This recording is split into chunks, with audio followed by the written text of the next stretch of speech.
जी, अब हम देखेंगे कि वो कौन से फैक्टर्स हैं कि जिस पर जो टार्क या मोमेंट ऑफ फोर्स है वो डिपेंड कर रही है। उसमें एक है line of action of force. ये क्या चीज़ है कि जब हम बात करते हैं कि हमने जो डोर को क्लोज़ करना है तो हम फोर्स अप्लाई कर रहे हैं, ठीक है। तो फोर्स हम किस डायरेक्शन में अप्लाई कर रहे हैं, तो यहाँ पे हम देख सकते हैं हम इस डायरेक्शन में, जब हम डोर की बात करते हैं हम इस डायरेक्शन में जो फोर्स है वो अप्लाई कर रहे हैं। तो basically line of action of force क्या है, ये it is the line along which a force acts. इसको हम line of action of force कहते हैं, ठीक है। और इसको हम ये यहाँ पर हम अगर इस एग्जांपल में देखें तो यहाँ पर हम इसको F से रिप्रेजेंट कर रहे हैं कि हम डोर को अगर हम ओपन या क्लोज़ कर हम अगर हम इसको पुश कर रहे हैं तो ये इस डायरेक्शन में जो है डोर को हम वो पुश कर रहे हैं, ठीक है। लेकिन जो डोर के हाइंस हैं वो यहाँ पर हैं और उसका जो एक्सिस ऑफ रोटेशन है वो ये है, ठीक है। तो ये जो फोर्स है दैट इज़ ऑलवेज, इस केस में ये एक्सिस ऑफ रोटेशन है, तो ये जो फोर्स है ये इसकी जो डायरेक्शन है वो इसके परपेंडिकुलर होती है, ठीक है। तो ये जो परपेंडिकुलर डिस्टेंस होता है फोर्स जहाँ पर हम अप्लाई कर रहे हैं और ये जो एक्सिस ऑफ रोटेशन है, ठीक है, that is the moment arm. इसको हमने मूवमेंट आर्म से रिप्रेजेंट किया और ये परपेंडिकुलर होता है। जो फोर्स जिस पॉइंट पे हम फोर्स अप्लाई कर रहे हैं और जिस पॉइंट पर और जिस एक्सेस पर रोटेशन हो रही है ये आपस में परपेंडिकुलर होते हैं। ये आप बुक में एग्जांपल जो बुक में फिगर 4.12 है उसको भी आप स्टडी करेंगे तो आपको वहाँ पर यही नज़र आएगा।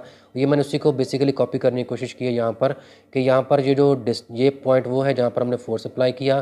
तो line of action of force के जिस डायरेक्शन में हम फोर्स अप्लाई कर रहे हैं और एक्सिस ऑफ रोटेशन क्या है, एक्सिस ऑफ रोटेशन वो एक्सिस जिसके अलोंग जो है वो रोटेशन या स्पिनिंग जो है वो हो रही है, ठीक है। Line of action of force क्या है कि वो पॉइंट जब हम उस दरवाजे को क्लोज़ करने के लिए या उसको पुश करते हैं तो वो जिस लाइन में हम फोर्स अप्लाई कर रहे हैं that is the line of action of force, ठीक है। तो टार्क जो है वो इन दो चीज़ों के ऊपर डिपेंड कर रहा है। यहाँ पर हमने मूवमेंट आर्म देखें, यहाँ पर वो पॉइंट है जहाँ पर हम उसको पुश कर रहे हैं। तो ये जो डिस्टेंस है, क्योंकि ये जो रोटेशन हो रही है वो इस एक्सिस के ऊपर हो रही है और ये जो डिस्टेंस बिटवीन द पॉइंट कि जहाँ पर हम फोर्स अप्लाई कर रहे हैं और जो एक्सिस ऑफ रोटेशन है उसके दरमियान जो डिस्टेंस है that is moment arm. Moment arm को हमने एल से रिप्रेजेंट किया है और ये जो फोर्स हमने अप्लाई की इसको हमने एफ से रिप्रेजेंट किया है। तो फिर जो हम तो यहाँ से हम इजीली देख सकते हैं कि जो टार्क है वो दो चीज़ों पे डिपेंड कर रहा है। एक तो मूवमेंट आर्म जो है उस पर डिपेंड कर रहा है और एक जो है फोर्स उस पर डिपेंड कर रहा है। मूवमेंट आर्म को हमने एल से रिप्रेजेंट किया है और जो फोर्स है उसको हमने एफ से रिप्रेजेंट किया है। इट मीन्स कि जो टार्क है, टार्क को हम टार्क पूरा भी लिख सकते हैं और इसके लिए हम जो सिंबल यूज़ करते हैं वो इस तरह से सिंबल है, ये यूज़ करते हैं।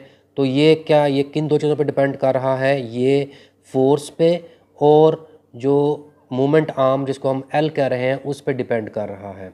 तो इसका क्या मतलब है, इसका मतलब ये है कि अगर हम फोर्स ज़्यादा अप्लाई करेंगे तो फिर टार्क भी ज़्यादा ही प्रोड्यूस होगा।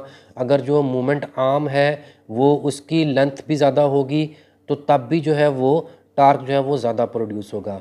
तो इट मीन्स कि torque is a product of force into movement arm.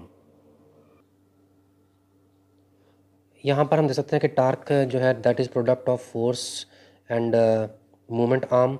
तो फोर्स हमें पता है कि फोर्स की जो यूनिट होती है दैट इज़ न्यूटन और जो L is the distance between perpendicular distance between the axis of rotation and the point where we are applying the force और line of action of force जो है उनके दरमियान। तो ये लेंथ है, तो दैट इज़ लेंथ की जो यूनिट है दैट इज़ मीटर। तो जो फिर इसका मतलब है कि जो टार्क की जो यूनिट हुई that is Newton meter. Means